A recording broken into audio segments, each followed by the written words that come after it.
What's up guys, and welcome back to the channel. So this bike right here is my 2017 Trek Stash Mid Fatty. This is a 29er with 3.0 wide tires. The bike behind it, that's my girlfriend's bike. That is, I believe, a 2020 Trek Roscoe 7 with 27.5 by 2.8 wide tires. Now, unfortunately, these bikes don't exist anymore. Trek does not make the Stash, and Trek actually does still make the Roscoe, but I learned while doing research for this video that they have turned the Roscoe into a 29er with 2.6 wide tires. In my opinion, a 2.6 wide tire is not a mid-fat tire. So these mid-fatties have kind of gone out of style. These companies are not offering these bikes anymore. And I don't really understand why, because I freaking love this bike. I've actually been riding this bike way more than my full suspension bike, but I guess companies have to offer what the people want. So this got me thinking, are there still some mid-fat mountain bikes being offered in 2024? So I did some research, and there are in fact still some mid-fat mountain bikes being offered in 2024. Let's check out the bikes. The first bike on the list is the Surly Krampus. I was honestly surprised to find someone who still makes a 29er plus complete bike. Leave it to a brand like Surly to go against the grain. Based on what I am seeing, the Surly Krampus in the nose drip curry color is sold as a complete bike for $2,600. And the First Loser and British Racing green colors are sold as complete bikes for $1,849. The nose drip curry comes with front suspension and a dropper, and for a drivetrain you get a Shimano 1x12, and for brakes you get Avid mechanical disc. The more affordable options at $1,849 come with rigid forks and no dropper. All of these bikes come as 29ers with 2.6 wide tires, but have clearance for a 3.0 wide tire. The Karate Monkey is another bike in the Surly lineup with similar builds and prices to the Krampus, but comes with 27.5 by 2.8 wide tires. That bike will also accept 29 by 2.5 wide tires or 27.5 by 3.0. Frame sets of these bikes can be purchased for $1,000, and like other Surly bikes, these frames are steel. The next bike on the list is the Salsa Rangefinder. Salsa just seems like a cool brand that somewhat ignores trends and just makes cool bikes that fit different niches. The Rangefinder is a 29er hardtail that can also accept 27.5 tires. The bike is offered as 8 different builds ranging in price from $900 to $1,500. Each offering can be purchased as a 29er or 27.5 plus. The Rangefinder Dior 12 27.5 plus, which was actually on sale for $1,400 at the time of making this video,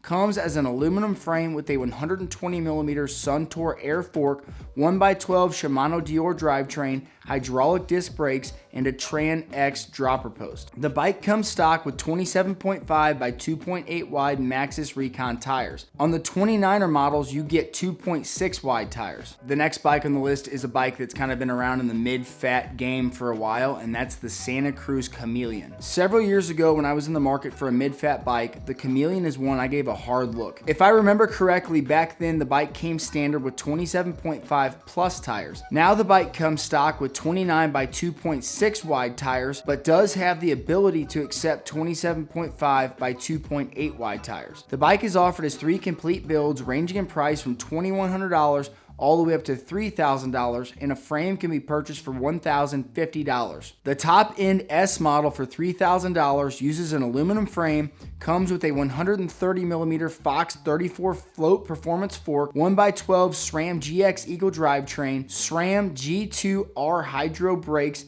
and 1-up dropper post. The bike comes with 29 by 2.5 tires, but will accept 27.5 by 2.8 tires. This bike is truly a chameleon in a sense that it can easily be ran as a 29er or mixed, geared or fixed, and multiple major configuration transformations can be made easy via the interchangeable dropouts. The next bike on the list is the ATO Voytech 2. The ATO Voytech 2 is an incredibly versatile bike that is technically a fat bike, but can be turned into a 29er plus bike with a suspension fork when the snow melts. This bike borrows technology from the original Voytech, but has a 1 degree slacker head tube and a 1 degree steeper seat tube angle. The Geo chip on this bike allows you to adjust the head angle and reach of the bike. The narrow Q factor technology is what allows the Voytech 2 to ride like a traditional mountain bike. On the ATO site, you can actually design your Voytech 2 by selecting 26 or 27.5 fat tires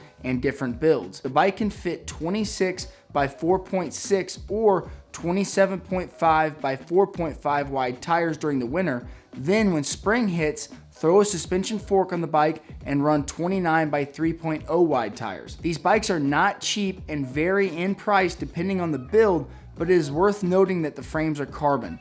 A Voytech 2 frame set can be picked up for $3,295. And last but not least on the list is the Escar Jaxy. Escar Cycles is not a mainstream brand, but after looking into them, they make some pretty sweet adventure bikes, including a mid-fat 29er. The Jaxy is a hardtail 29er that will accept a 2.8 wide tire and a 120mm to 130mm suspension fork. A steel frame complete Jaxy can be purchased for a starting price of $3,000, and the titanium Jaxy starts at a price of $4,500. The steel frame set can be purchased for $1,000 and the titanium for $2,500. Obviously, the price of the complete builds increases as you upgrade parts. I will add, while looking at the steel version, it states that the bike will accept a 2.8 wide tire, and while looking at the titanium version, it looks like the max tire size is 2.6. But I do want to point out that different brands of tires actually measure differently, and many bikes in this list may actually accept a wider tire than they claim. Alright guys, there you have it, some mid-fat bikes that are still being offered. And I understand these brands have to follow trends and they have to give the people what they want, but what I don't understand is why?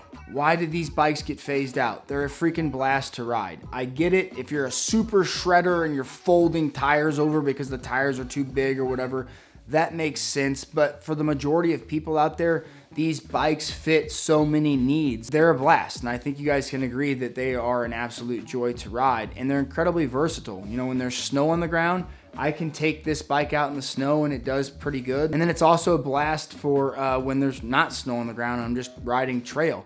And for a beginner mountain biker, when it came time for my girlfriend Kim to get her first real mountain bike, this was a great option because those 2.8 wide tires just provided so much confidence, and she didn't just want to buy a boring, normal, entry-level hardtail, and then she didn't want to spend the money on a full suspension mountain bike, so this just seemed like a great compromise.